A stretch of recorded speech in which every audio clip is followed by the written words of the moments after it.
ఒకప్పుడు వేరుశెనగ పంట వేయలేకపోతే వేసిన పంట ఎండిపోతే 10 ఏళ్ళు పంట వేసి 8 ఏళ్ళు ఎండిపోతే నేను ఇన్పుట్ సబ్సిడీ ఇచ్చాను. ఈరోజు గర్వంగా చెప్పగలుగుతున్నా, అదే అనంతపురం జిల్లాకు నీళ్లు ఇచ్చి రాబోయే 5-6 సంవత్సరాల్లో పండ్లు, కూరగాయలు, పూలు పండించి హార్టికల్చర్ హబ్గా తయారు చేసి ఈరోజు ఇండియాలో నెంబర్ 1గా ఉన్నాం. ఇంకొక 5-10 ఏళ్లలో ప్రపంచంలోనే ఒక పెద్ద హార్టికల్చర్ హబ్గా రాయలసీమ తయారు చేసే బాధ్యత నాది. ఇలాంటి కార్యక్రమాలకు నేను శ్రీకారం చుట్టా. ఇప్పుడు కొత్తగా నాకు గొడవే కావాలా, నాకు నీళ్ళొద్దు అంటే నేనేం చెప్పాలి? నిన్న మీరు చూశారు తిరుమల పైన, మొన్నటి వరకు తిరుమలలో జరిగే నెయ్యి కల్తీ, ప్రసాదాలు కల్తీ, అక్కడ దర్శనాలు కల్తీ. అదే ఈరోజు ఎన్డీఏ గవర్నమెంట్ వచ్చింది. తమ్ముళ్ళు, మీరు ఈ మధ్యకాలంలో ఎవరన్నా తిరుమలకు పోయి వచ్చారా అని అడుగుతున్నా.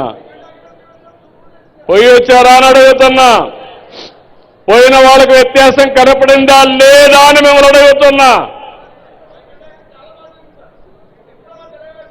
ఎప్పుడూ చేయని విధంగా వైకుంఠ ఏకాదశి జరిపాం. అన్నీ కూడా మీరు చూస్తే ఇంకొక పక్కన వెంకటేశ్వర స్వామి ప్రసాదాలు పవిత్రంగా తయారు చేస్తున్నాం, క్లీన్గా పెట్టాం.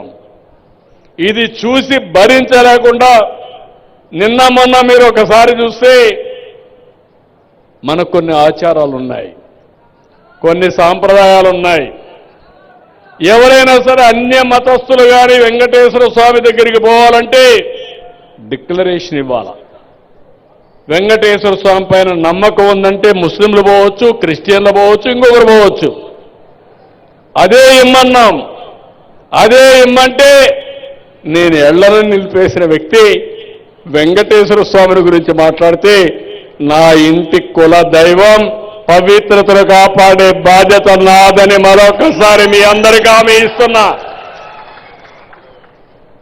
నిన్నేం చేశారు?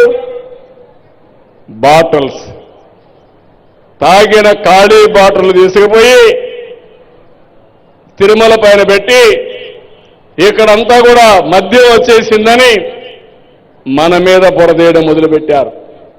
మా డీజీపీ వచ్చాడు. వస్తే నేను చెప్పా, దొరికిందంటున్నావు, నీకు బాటిల్స్ ఉన్నాయి కదా అన్నాం. ఉన్నాయన్నాడు. ఆ బాటిల్స్ తీసుకొని హోలోగ్రామ్ ఉంది. ఆ హోలోగ్రామ్ చూస్తే ఏ బ్యాచ్లో ప్రొడ్యూస్ చేశారు, ఏ షాప్కి వెళ్ళింది, ఏ షాపులో కొన్నారు, డీటెయిల్స్ వస్తాయి. ఇన్వెస్టిగేషన్ చేయమన్నా.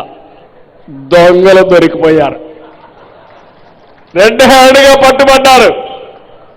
సాక్షి పేపర్లో న్యూస్ వేస్తాడు, సాక్షి టీవీలో న్యూస్ వేస్తాడు, తిరిగి ఎదురుదాడి మన మీద చేస్తాడు.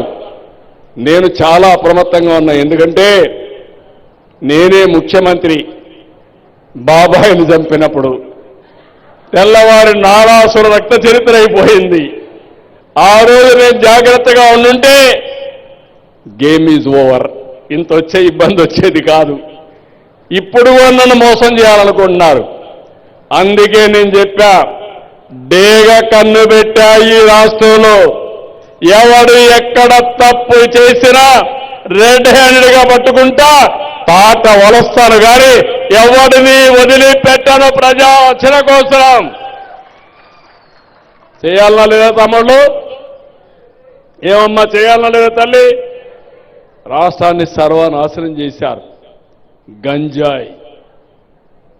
గంజాయిని వాణిజ్య పంట చేశారు.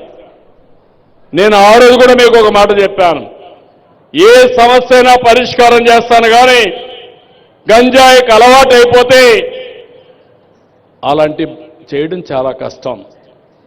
ఒకసారి అలవాటు అయిపోయిన మన పిల్లలు గంజాయి మానుకోలేరు. అది ఒక వ్యసనం, ఒక అబ్సెషన్. మనిషి ఏదైనా పోగొట్టుకున్నాడు కానీ ఆ సమయంలో తీసుకోకపోతే ఉండలేని పరిస్థితి వస్తాడు.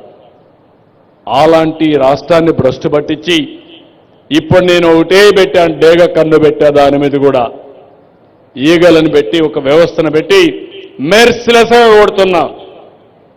నేను ఒక మాట చెప్పాను, మా ఆడబిడ్డల జోలికి ఎవడైనా వస్తే మత్తులో కూడా నువ్వు అత్యాచారం కానీ ఇలాంటివి చేస్తే, అఘాయిత్యాలు చేస్తే అదే చివరి రోజు ఈ భూమి మీదని హెచ్చరించా, చేసి చూపిస్తున్నా. స్వేచ్ఛగా ఆడబిడ్డలు తిరిగే పరిస్థితి రావాలి.